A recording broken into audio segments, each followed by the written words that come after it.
मला असं वाटतं की पुणे ही आपली सांस्कृतिक राजधानी आहे आणि या सांस्कृतिक राजधानीमध्ये अतिशय महत्त्वाचा कार्यक्रम या ठिकाणी वाचन संस्कृतीला चालना देण्याकरता होतो आहे।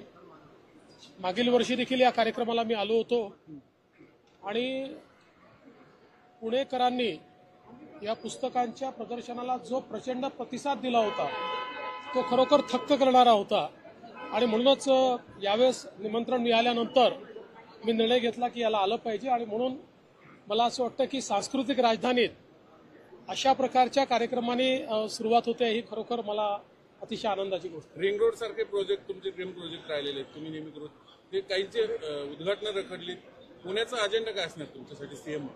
पुण्याचा अजेंडा हा आम्ही गेल्या 2.5 वर्षात सेट केलेला आहे।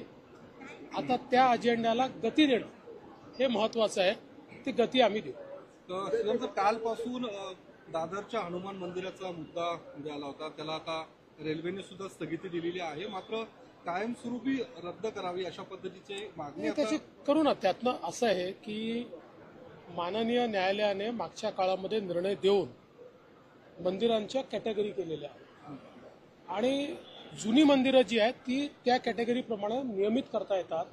त्यामुळे रेल्वे प्रशासनाशी चर्चा करून त्या ठिकाणी आम्ही निश्चितपणे मार्ग काढू आणि त्यात जी काही नियमात आपल्याला तरतूद आहे त्यानुसार त्याचं नियमितीकरण करून घेऊ। हिंगोलीत काही फोटो समोर आले, त्याच्या चौकशीचे आदेश मी ऑलरेडी दिलेले आहेत। मंत्रिमंडळ विस्तारात उद्या होणार आहे, उद्या विस्तार होणार आहे, कार्यकर्त्यांची मागणी लवकरच तुम्हाला सगळी माहिती लवकरच विस्तार होणार आहे का?